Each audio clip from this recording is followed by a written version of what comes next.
നമ്മുടെ ബഹുമാന്യനായ ഗവർണർ കഴിഞ്ഞ ദിവസം എത്തി സത്യപ്രതിജ്ഞ ചെയ്തു. അദ്ദേഹത്തെ മുഖ്യമന്ത്രിയും ഗവർണറും ബാക്കി മന്ത്രിമാരുമൊക്കെ പോയി സ്വീകരിച്ചു. അദ്ദേഹം മുഖ്യമന്ത്രിയുടെ കയ്യിൽ പിടിച്ച് ഹസ്തദാനം ചെയ്യുന്ന ഒരു ചിത്രവും കാണാനിടയായി. വളരെ വിനീതനായി പരസ്പരം വിനയത്തോടെ ഒക്കെ ഷേക്ക് ഹാൻഡ് ചെയ്യുന്നത് കണ്ടു. കഴിഞ്ഞ ദിവസം സത്യപ്രതിജ്ഞയും കണ്ടു. എനിക്ക് ബഹുമാനപ്പെട്ട പുതിയ ഗവർണറോട് ചില കാര്യങ്ങൾ പറയാനുണ്ട്, സൂചിപ്പിക്കാനുണ്ട്.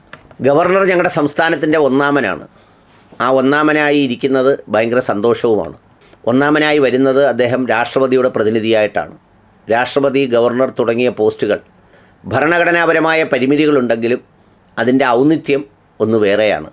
നമ്മൾ സാധാരണ ഏതെങ്കിലും പരിപാടികൾക്ക് ആളുകളെ വിളിക്കുമ്പോൾ MLA, മന്ത്രി, മുഖ്യമന്ത്രി എന്നൊക്കെ പറഞ്ഞ് പിന്നീട് ഗവർണറുടെ കാര്യം പറയുമ്പോൾ നമ്മളൊക്കെ സ്വയം ആലോചിക്കുന്നൊരു ചോദ്യമുണ്ട്, അല്ലെങ്കിൽ എല്ലാവരും പറയുന്നൊരു കാര്യമുണ്ട്, ഗവർണറെ വിളിക്കാനും വേണ്ടി വലിയ പരിപാടിയാണോ ഇതെന്ന്. എന്ന് പറഞ്ഞാൽ ഒരു ഗവർണർ വരിക, അല്ലെങ്കിൽ ഗവർണർ പങ്കെടുക്കുക, ഗവർണർ സംസാരിക്കുക, ഗവർണർ പറയുന്ന വാക്കുകളൊക്കെ അതിൻ്റെ പ്രാധാന്യത്തോടെയാണ് ഫ്രണ്ട് പേജിൽ വീശി വരാറുള്ളത്.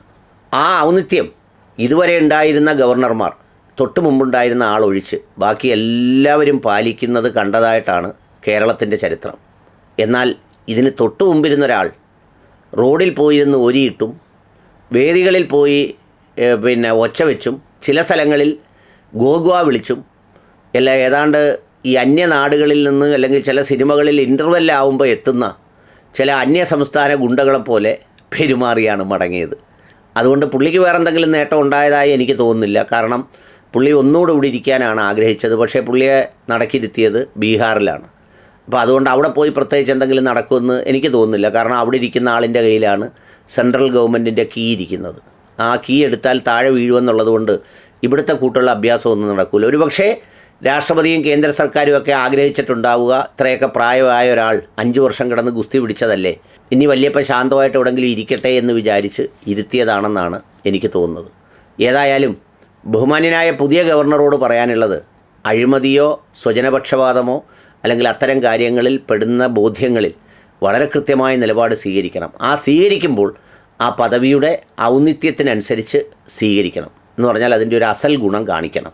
പിന്നെ ഇതെല്ലാം പറയുമ്പോഴും ഈ ഭരിക്കുന്ന സർക്കാരുകൾക്ക്, അത് കേന്ദ്രം ഭരിച്ചാലും സംസ്ഥാനം ഭരിച്ചാലുമെല്ലാം അവർക്കുള്ള സവിശേഷമായ അധികാരങ്ങളുണ്ട്. ആ അധികാരങ്ങളൊക്കെ അവർ പ്രയോഗിക്കും. അത് നീതിപൂർവമാണോ, എല്ലാവർക്കും തുല്യനീതി കിട്ടിയോ എന്നൊക്കെ പറയുന്ന ചില സാങ്കല്പിക ചോദ്യങ്ങൾക്കപ്പുറത്ത് പ്രായോഗിക ചോദ്യങ്ങൾ ചോദിക്കുന്നതിലായിരിക്കും അതിൽ ഉത്തരമുണ്ടാവുക. അതിനപ്പുറം ഈ പറഞ്ഞ അദ്ദേഹം നടത്തിയിട്ട് പോയതിൻ്റെ തുടർച്ച നടത്തി ഞങ്ങളെ വെറുതെ ചിരിപ്പിക്കരുത്. അതുകൊണ്ട് അങ്ങ് സ്പീക്കറായും ജനപ്രതിനിധിയായും ഒക്കെ പിന്നെ ഗവർണറായും ഒക്കെ ഇരുന്നിട്ടുള്ള ആളായിരിക്കാം. കേരളത്തിൻ്റെ സവിശേഷമായ സാഹചര്യത്തെക്കുറിച്ച് അങ്ങേക്ക് ധാരണയും ഉണ്ടാവാം. അതുകൊണ്ട് വെയിലത്ത് കൊണ്ടിരുന്ന് ബഹളം വെച്ച് ഓടി തെങ്ങേ കയറി കരിക്കെടുത്തെറിഞ്ഞ് പിന്നെ ആരെങ്കിലും പിള്ളേർ വഴി തടയുമ്പോൾ വഴിയിൽ നിവർന്ന് കിടന്ന് അതൊക്കെ മോശമാണ്.